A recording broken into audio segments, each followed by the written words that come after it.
Hi, good morning, all of you. Today we are talking about the lesson number 5 of your snapshot book. The chapter name is called Mother's Day. Okay, this is a play, and this play is about the status of mother, especially in a family. Okay, that how family member treats her, and finally what happens when she stands up to fight for her rights. Okay, and how we all in a family we take a mother's task for granted. That whatever work she does, we never value for it, and we think that this is just duty and which she has to simply do it. Okay, so this story is all about it. Okay, the play is written by J.B. Priestley. Okay, he reveals that how a mother's efforts are ignored by her family. It narrates how the family members who work 8 hour shift a day long a day look upon her, although she works for the whole day and all week. Okay, while the other family members they go out for the work. Okay, maybe the students they go for around 8 hours or something. Even the students they go to the school for 8 hours. Most husbands they go out for 8 hours of the duty. Okay, this is what general working hours. Okay, but a mother is constantly working at the home, but every time her work is taken for the granted. So this is what J.B. Priestley has described in this chapter. Okay, and after all, she does for whom? She does for the family member. Okay, and they take her for granted. They make her feel obliged to provide for them and do not even appreciate her efforts. Okay, most family members they do not appreciate the efforts of a mother. And this play revolves around how her friend Mrs. Fitzgerald, who is a fortune teller. Okay, fortune teller means one who tells you about a fortune.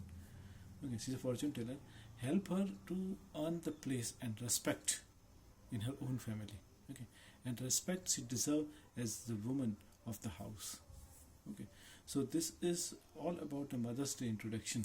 This is what we are going to read about this chapter. Okay, so if I go further in the detail of this chapter and I tell you a bit summary of this chapter or the explanation. The play begins with two friends having a candid conversation. I'm using the word called candid. Candid means honest. Okay, and not means not hiding from each other. Okay, like supposedly if you are close to your friend or any of your family member or relative, so you don't feel like to hide anything which you cannot do with a stranger. Okay, so that is why this conversation has been called here as a candid conversation. So the play began with a candid conversation at Mrs. Pearson's house. Okay, the whole story, all the characters are of Mrs. Pearson's family. So the story is all based on Mrs. Pearson's family. Now Mrs. Fitzgerald, who is the fortune teller, right, is telling Mrs. Pearson's fortune and advise her on it. Okay, she advised something to Mrs. Pearson that you have to do these things to get back your respect. Okay, now Mrs. Pearson goes about telling how her family members do not value her. Okay, and do not appreciate her work, whatever she does for them. Okay, she says that she's available for them 24/7, and all they do is come in, throw the orders around at her, and leave without even saying thank you. Okay, so when Mrs. Fitzgerald she heard about all these things. Okay, she tells her to take her stand. Okay, as the woman of the house, but Mrs. Pearson, being the sweet and innocent lady, does not want to bring her family any sort of discomfort. She continues to handle their tantrums. Okay, I'm using the word called tantrums. Tantrums. Tantrum is something unreasonable, unreasonable behavior, I can say, or a short period of anger. Like sometimes we all get angry, right, for a short duration. Actually, we don't want to, but just a moment we react. Okay, so she was continually handling that tantrums. Okay, because she does not know where to begin when it comes to making them disciplined. Okay, she was having no idea that how to control these family members, those who are not behaving well with her and not praising her work at all. Her work has been taken by granted by them. Now Mrs. Fitzgerald proposes here in the sense of suggested a plan to switch their bodies. Okay, to switch their bodies. Here we need to understand. Okay, to switch the bodies. Okay, because this is an important aspect of the whole play. Here, to switch the bodies means their soul will transform from one body to another.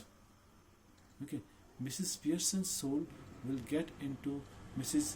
Fitzgerald's body, and Mrs. Fitzgerald's soul will get into Mrs. Pearson's body. Okay, this was their plan. This is called switch their bodies. So they plan to switch their body, so that Mrs. Fitzgerald takes her place without her family knowing. Okay, and this is exactly happened. The soul of Mrs. Fitzgerald transferred into Mrs. Pearson, and Mrs. Pearson's soul transferred into Mrs. Fitzgerald's soul. Okay, without the knowledge of family member. Okay, they have changed that. So now Mrs. Pearson is hesitant at first, but then Mrs. Fitzgerald convinces her for this purpose.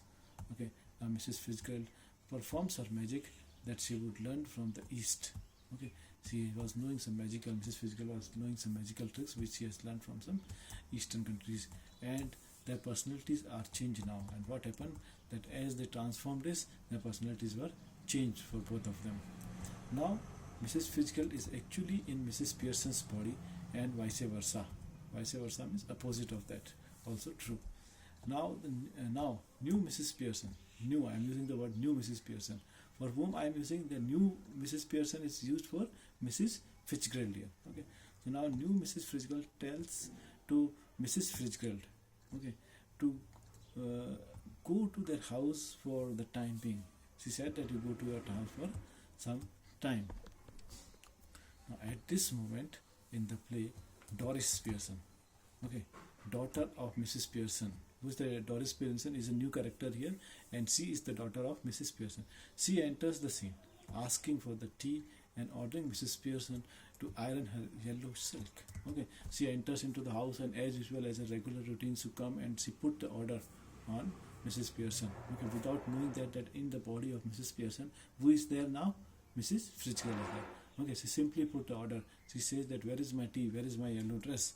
Okay, she gets shocked at the sight of her mother smoking, and from there, okay, first of all, she saw that Mrs. Pearson, okay, who was not actually the Mrs. Pearson, but Mrs. Fitzgerald, who was inside the body, okay, she was smoking. The argument begins, and here, as she saw her smoking, the daughter and the mother, they both argued with each other. The argument starts there, okay, where Mrs. Pearson insults, okay, Charlie Spence, okay, the guy she is about to go out with, okay, and now when the heated argument starts, okay, so Mrs. Pearson, she tells something wrong about the Charlie Spence. Now who is the Charlie Spence here?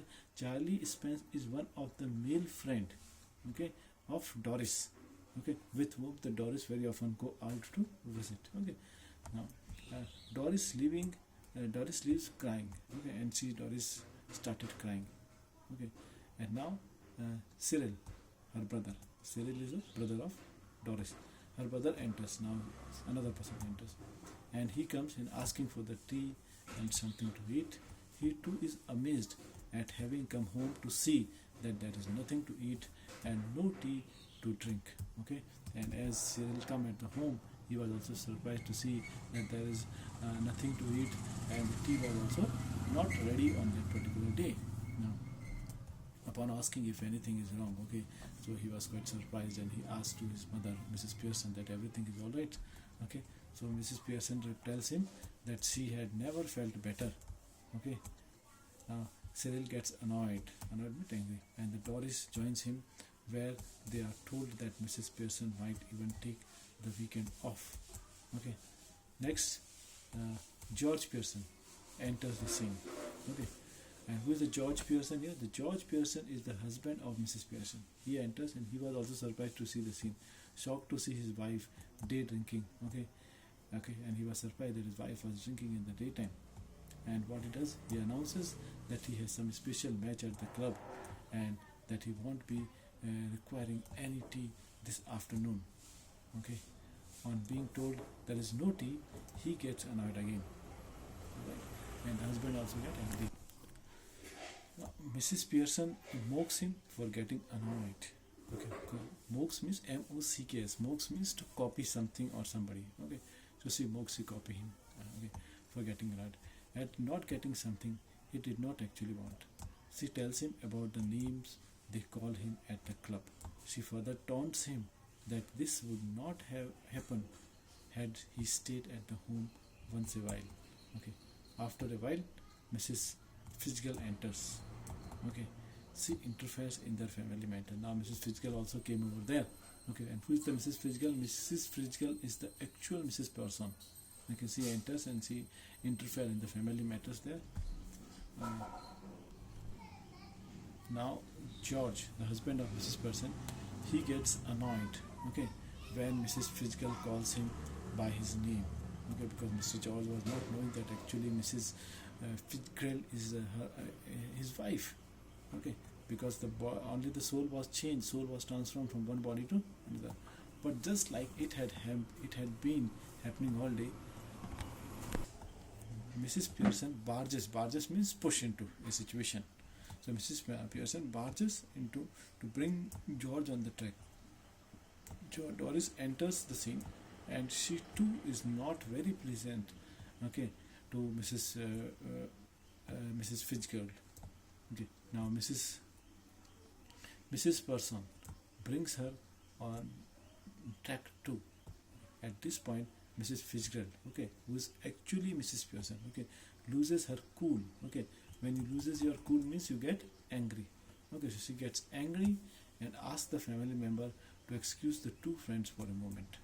Okay, and both Mrs. Pearson and Mrs. Fitzgerald, they both decided to discuss something and ask other family members to be away for some time. Okay, to leave them alone for some time.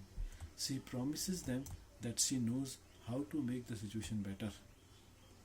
Okay, now Mrs. Fitzgerald asks Mrs. Pearson to switch their bodies, and while Mrs. Fitzgerald resists at first, okay, now Mrs. Fitzgerald asks Mrs. Pearson to switch their bodies. First she was not ready, but later she agrees to do it. But later they agreed that okay, fine, we get back to our original bodies. They repeat the process. They did it in the first place. Okay, the real Mrs. Fitzgerald now explain Mrs. Pearson how important it is for her to be a bit dominating. Okay, once in a while to establish her control and respect in the family. Okay, the family enters, and Mrs. Pearson suggests that that they will play rummy. Okay, and the kids make supper. All right, kids make supper means the kids will make their meal. Okay, the food that day. Okay, and they both will play rummy. Rummy is the game of card. Now, everyone instantly means immediately agrees, and they are a bit relieved too. Okay, now Mrs. Fitzgerald exit. Okay, and the plays ends. Okay, so this is all about the story or the play, okay, called Mother's Day. Okay, so this is a very, very beautiful, wonderful story which is giving a message to our society. Okay, especially even though this story has been written in a foreign context, but still this is happening till date a lot in our society.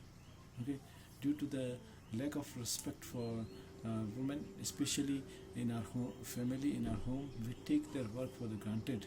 Okay, whatever work your mother is doing for you, right from the morning, cooking your breakfast, your lunch, your dinner, your clothes, okay, and all the important and the necessary things which she does for you guys, but that all has been taken for granted. Okay, so after reading this story, these chapters, I request you all, okay, that respect your mom. Okay, respect the person whoever is working for you.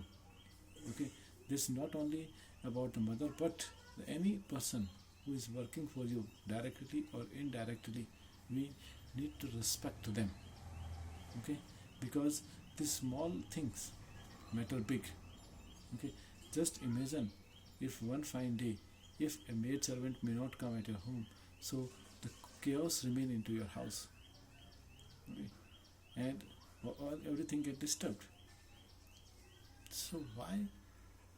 Because we have not respected certain things, and we do not respect something, so we lose it. Okay, so actually when something we get it for free, so we need to respect it. We do not disrespect it. Okay, so I hope that you guys have understood this chapter. Read it well from your textbook. Okay, watch the videos, relevant videos and relevant content you can read for your better understanding. Okay, thank you very much. Bye bye all.